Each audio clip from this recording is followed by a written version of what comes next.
भगवान राम की नगरी अयोध्या में यूपी तक आपका स्वागत करता है। यूपी तक उत्सव 2023 17 और 18 मार्च को राम की पैड़ी अयोध्या में शाम 3 बजे से।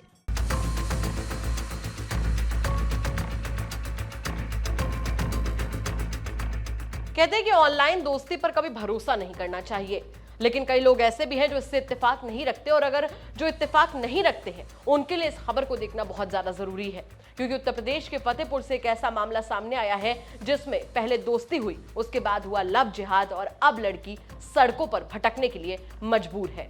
नमस्कार, बहुत स्वागत है आपका यूपी तक में। मैं हूं आपके साथ गौरांशी श्रीवास्तव। आप देख रहे हैं हमारा खास कार्यक्रम the big crime story. The big crime story में कहानी आज उत्तर प्रदेश के फतेहपुर की, जहां पर एक लड़की ने एक शख्स पर गंभीर आरोप लगाए हैं। गंभीर आरोप लव जिहाद के। क्या है पूरा मामला, चलिए विस्तार से आपको समझाते हैं। लव जिहाद का एक और मामला फतेहपुर से सामने आया, जहां पर एक लड़की को माही खान बना दिया गया।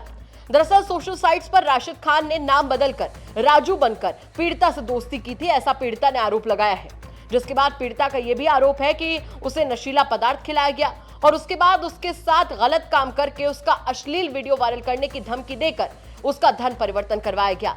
धन परिवर्तन के बाद लड़की के साथ निकाह किया गया, और जब निकाह के बाद लड़की गर्भवती हो गई तो पीड़िता का अबॉर्शन कराकर पत्नी को गुजरात में अकेला छोड़कर आरोपी शख्स फरार हो गया।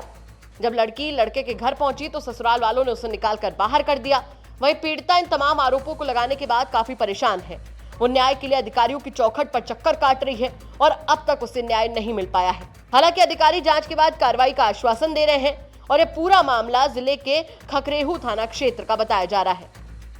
पीड़िता ने बताया कि राशिद खान का नाम का एक शख्स खकरेहू थाना का रहने वाला है। उससे दोस्ती हुई फेसबुक पर, ऐसे ही चलता रहा। फिर दोनों एक दूसरे से मिलने जुलने लगे। पीड़िता ने आरोप लगाया कि एक दिन कोल्ड ड्रिंक में उसने उसे कुछ मिलाकर पिला दिया, फिर उसके साथ जबरदस्ती की और फोटोज और वीडियोज बना लिए, जिसके बाद वो उसे ब्लैकमेल करने लगा और पैसे की मांग करने लगा।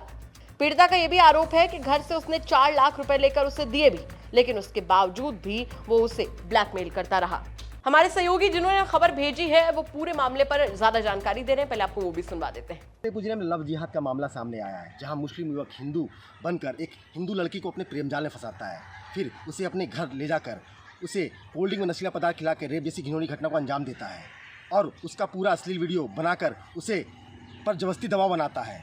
जब पीड़िता ने इस बात का विरोध किया तो वो उसको धर्म परिवर्तन करने का दबाव बनाने लगा, जिसके बाद उसे अपने साथ गुजरात ले गया। गुजरात ले जाने के बाद कुछ दिन बाद उसके साथ निकाह भी कर लिया। निकाह करने के बाद जब लड़की गर्भवती हुई तो उसका एबॉर्शन करा के वो वहाँ मौके से फरार हो गया।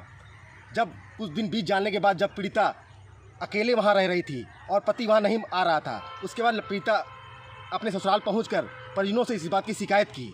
परिजनों ने जिसके बाद उसे घर से भगा दिया। जिसके बाद पीड़िता ने इस बात की शिकायत अधिकारियों से की, लेकिन अधिकारियों द्वारा अब तक कोई कार्रवाई नहीं की गई है। तो सुना आपने और देखा भी, पीड़िता जो आरोप लगा रही है वो बहुत गंभीर है, और अगर इन आरोपों में सच्चाई है तो तमाम सवाल उठते हैं। सवाल ये उठता है कि आखिर कब तक सोशल मीडिया का सहारा लेकर ऐसे ही लड़कियों को टॉर्चर किया जाता रहेगा। पीड़िता के आरोपों पर सवाल यहां पर यह भी खड़ा होता है कि आखिर कब तक, जिस तरीके से उसने बताया कि उसे नशीला पदार्थ पिलाकर उसके साथ जबरदस्ती की गई, ऐसी घटनाएं सामने आती रहेंगी। इन तमाम सवालों के साथ आपको छोड़कर जा रहे हैं। साथ ही आपसे भी कहना चाहेंगे कि अगर आपके आसपास के इलाके में कोई ऐसी बड़ी घटना होती है जो कि क्राइम की एक बड़ी खबर बन सकती है, तो मैं कमेंट करके जरूर बताइएगा। हम उसकी तह तक जाएंगे, उसके बाद में उसे खबर के तौर पर आप तक जरूर पहुंचाएंगे। नमस्कार।